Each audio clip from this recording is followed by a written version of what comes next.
Un saludo profesor y compañeras, estaré hablando de los modelos lineales con ecuaciones diferenciales de primer orden. En este caso son las mezclas. Es importante saber qué es una mezcla en este contexto. Una mezcla es un proceso en el que se combinan dos soluciones con distintas concentraciones y se puede modelar con ecuaciones diferenciales. Un ejemplo es una mezcla de soluciones salinas en un tanque, del cual estaré hablando más adelante.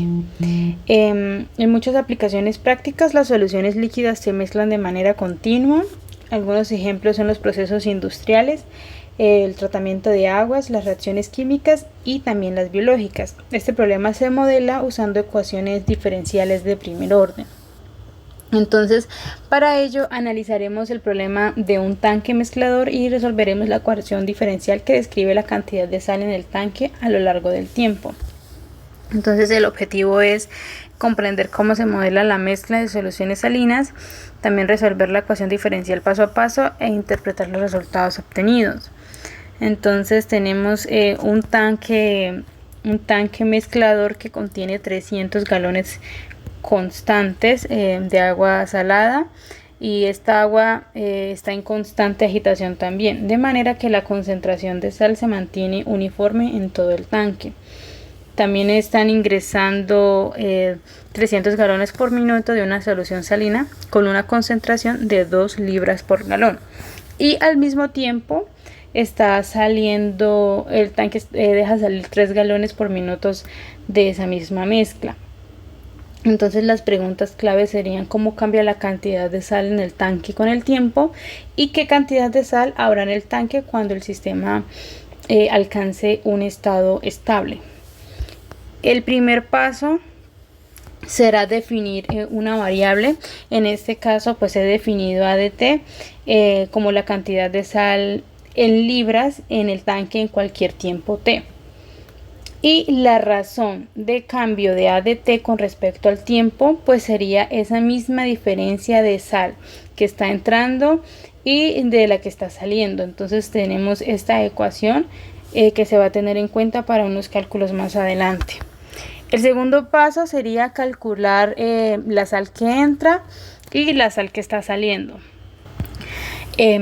La razón de entrada con la que, pues valga la redundancia, entra la sal en el tanque sería el producto de la concentración de entrada por la razón de entrada de esa salmuera. Entonces sería 2 libras por galones por 3 galones por minuto. Esto será igual a 6 libras por minuto. Esa sería la razón de entrada. Ahora, puesto que la solución sale del tanque también con la misma razón con la que está entrando, el número de galones de esa salmuera en el tanque al tiempo t sería pues una constante de 300 galones. Entonces la concentración de la sal en el tanque, así como también en el flujo de salida, sería ese valor de esa constante. Entonces es ADT sobre 300 libras por galones. Esa sería la concentración de sal en el flujo de la salida, multiplicado por la razón de salida, y la razón de salida son 3 galones sobre minutos por minutos. Entonces esta multiplicación sería igual a ADT sobre 100 libras por minuto. Ese sería el valor para la razón de salida. Entonces la razón neta sería estos valores, utilizarlos en esta misma fórmula que ya habíamos determinado inicialmente. Entonces, para despejar esta fórmula la podemos dejar de la siguiente manera: dA sobre dt va a ser igual a la razón que está entrando, que nos había dado 6, menos la razón de salida, que sería a sobre 100, o la vamos a dejar mejor de la siguiente forma, que sería dA sobre dt más 1 sobre 100 por A igual a 6. Esta va a ser la manera en la que la vamos a trabajar. Y el siguiente paso pues ya sería hacer la resolución de esta ecuación diferencial. Para resolver esta ecuación diferencial vamos a usar el método de factor integrante, y el primer paso pues sería identificar la forma de la ecuación, y esta ecuación pues tiene la forma de dA sobre dt más p de t por A igual a Q de t. Aquí p de t sería igual a 1 sobre 100 y Q de t sería igual a 6. Entonces el siguiente paso sería calcular el factor integrante, y ese factor integrante va a ser igual a Euler elevado a la integral de p de t por dt, y esto va a ser igual a Euler elevado a la integral de 1 sobre 100 por dt, que a su vez es igual a Euler a la t sobre 100. Ese sería el valor para el factor integrante. El siguiente paso pues sería pues multiplicar toda la ecuación por ese mismo factor. Entonces tenemos Euler a la t sobre 100 por dA sobre dt más Euler a la t sobre 100 por A sobre 100 igual a 6 por Euler a la t sobre 100. Entonces se observa que del lado izquierdo pues hay una derivada exacta, entonces nos va a quedar de la siguiente manera: d sobre dt por A por Euler a la t sobre 100, todo esto multiplicado pues esto va a ser igual a 6 por Euler a la t sobre 100, y pues ya el siguiente paso sí sería integrar ambos lados. Entonces si integramos ambos lados tenemos ya la siguiente fórmula, y nos quedaría solo A por Euler a la t sobre 100 igual a 600 Euler a la t sobre 100 más c. Como queremos despejar simplemente A de t y dejar a la A sola, lo que podemos hacer es dividir toda la ecuación por ese término de Euler a la t sobre 100. A la final esto se me va con esto y esto con esto, y la ecuación simplemente pues nos quedaría A igual a 600 más C sobre Euler a la t sobre 100. Aquí pues quedó esto porque pues sencillamente se podrían dividir, pues no lo separé, pero entonces sería 600 Euler a la t sobre 100 sobre Euler a la t sobre 100 más c sobre Euler a la t sobre 100. Entonces pues lo único que se fue esto con esto, pero igual siguió quedando es la constante sobre Euler a la t sobre 100, y por eso pues sigue quedando en la fórmula. Y esto mismo también se podría reescribir como A igual a 600 más C por Euler a la menos t sobre 100. De esta manera nos quedaría la ecuación final. Entonces pues este despeje nos dice que A de t está compuesto pues por un valor de 600, que vendría siendo la cantidad final de sal en el tanque, más un término C por Euler a la menos t sobre 100, que disminuye con el tiempo, es decir, el efecto de la condición inicial desaparece a medida que pasa el tiempo. Entonces, pues para concluir, podemos decir que la ecuación diferencial nos permite modelar cómo evoluciona la cantidad de sal en el tanque, y vimos que con el tiempo la cantidad de sal se estabiliza en 600 libras, lo que significa que el sistema pues alcanza un equilibrio, y este método de análisis pues es muy útil en problemas de mezclas en ingeniería, también en procesos industriales y en otros sistemas dinámicos. Entonces, a manera pues de resumen, para entender qué sucede cuando digamos ese tiempo va a tender a infinito,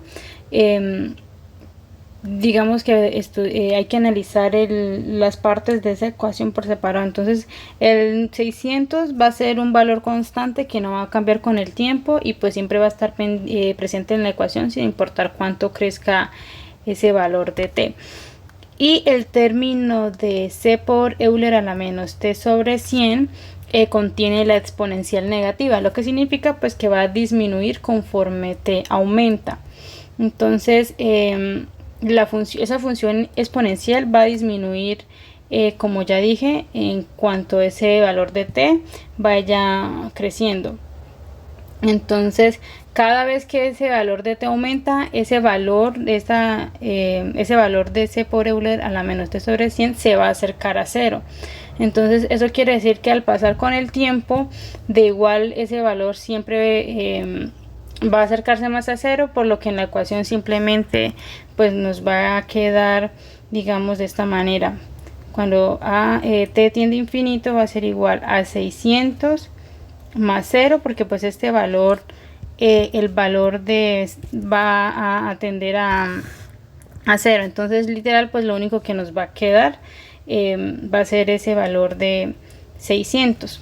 O sea, es decir que después de mucho tiempo el tanque solo contendrá 600 libras de sal sin importar la condición final. Entonces eso es lo que quiere decir de que la función tiende a infinito cuando su valor crece sin un límite conforme en el tiempo que aumenta.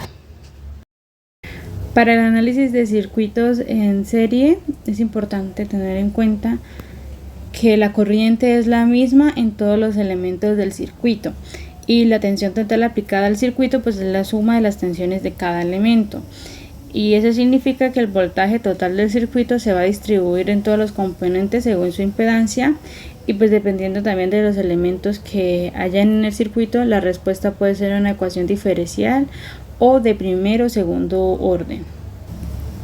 Para un circuito de tipo RC, o sea una resistencia y un capacitor, el modelo corresponde a una de primer orden, y al aplicar un voltaje, el capacitor se carga o se descarga con un comportamiento ya sea exponencial. Entonces, para poder entender, digamos, cómo se conforma esta ecuación diferencial de primer orden, hay que determinar cómo se calcula el voltaje en cada uno de los elementos que hay.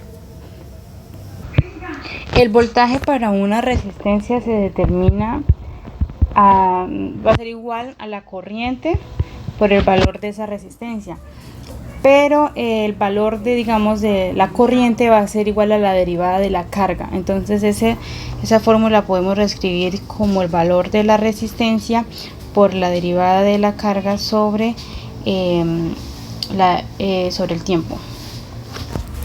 Así se halla el valor del voltaje en una resistencia. Y para el capacitor, el voltaje se obtiene a partir de la relación de carga-capacitancia. Entonces va a ser igual a cargas sobre el valor de la capacitancia. Entonces el voltaje en el capacitor va a depender directamente de la cantidad de carga que hay almacenada en él. Entonces la ecuación diferencial básica quedaría escrita de la siguiente manera: R por dQ sobre dt más Q sobre C va a ser igual al voltaje en este tipo de circuito RC. Para un circuito LR, el de un inductor y una resistencia, también es un sistema de primer orden, y cuando se cierra el circuito pues la corriente aumenta de forma exponencial. Y también hay que tener en cuenta lo mismo, cómo se calcula el voltaje en cada uno de los componentes. Entonces el voltaje a través de un inductor se define por la siguiente ecuación. El valor del inductor por la derivada de la corriente respecto al tiempo. Pero sabemos que la corriente I pues es la derivada de la carga con respecto al tiempo, que es lo que habíamos determinado anteriormente. Entonces, sustituyendo en la ecuación el valor de la corriente, entonces tendríamos que el valor de ese voltaje, de ese tipo de circuito, del inductor va a estar determinado por L por D sobre T, y reemplazamos el valor de I en ese caso, que sería de Q sobre dt, y esto va a ser igual a L por dt a la 2. Entonces el voltaje en el inductor depende de la rapidez con la que cambia la corriente, y si la corriente cambia más rápido en el tiempo, el voltaje en el inductor pues será mayor. Y pues también anteriormente habíamos determinado el voltaje en la resistencia, que era igual al valor de la corriente por el valor de la resistencia, pero habíamos dicho que el valor de la corriente era de Q sobre T, era la derivada de la carga con respecto al tiempo. Entonces pues sencillamente en este tipo de circuito pues sería la suma tanto del inductor como en el voltaje en la resistencia, que nos daría L sobre dt a la 2 más R por dt sobre, dq sobre dt. Esto va a ser igual al voltaje en este tipo de circuito. Ahora si tenemos un circuito en serie, pero que ya nos incluye tanto un inductor, una resistencia y un capacitor, entonces se determina que es un modelo ya de segundo orden y se usa para describir ya sean sistemas oscilatorios o amortiguados. Y pues la ecuación diferencial ya sería la suma de tanto el voltaje en el inductor, la resistencia y el capacitor. Entonces tenemos que el voltaje en el inductor es L por D al cuadrado por Q sobre dt a la 2 más el valor del voltaje en la resistencia, que habíamos determinado que era R por dq sobre dt, más el valor en la capacitancia, en el capacitor, que sería 1 sobre C por Q, y esto va a ser igual a el voltaje en ese circuito en serie. Entonces, para resumir, en un circuito con un inductor, un resistor y un capacitor en serie se aplica la ley de Kirchhoff, que sería la suma de todos los voltajes. Entonces tenemos el voltaje en el inductor, el voltaje en la resistencia y el voltaje en el capacitor, que va a ser igual a la cantidad de voltaje total en realidad que se distribuyó en todo el circuito en serie. Entonces habíamos dicho que para el inductor va a ser igual a L por di sobre dt, que vendría siendo lo mismo que L por d a la 2 por Q sobre dt al cuadrado.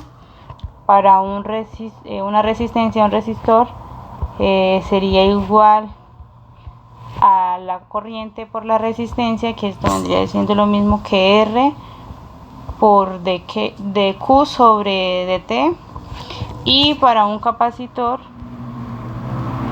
que vendría siendo el BC igual a la carga sobre el valor del capacitor. Entonces, sustituyendo estos términos en la ley de Kirchhoff, que serían la suma de todos estos voltajes, pues tenemos el valor del inductor más el valor en la resistencia más el valor también en el capacitor.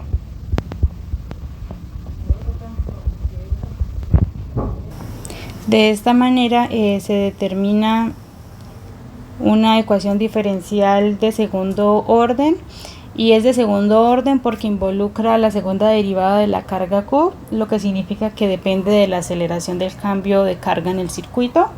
Y pues para resolver esta ecuación diferencial se dependerá, digamos, de los valores que hayan en el circuito, en estos elementos.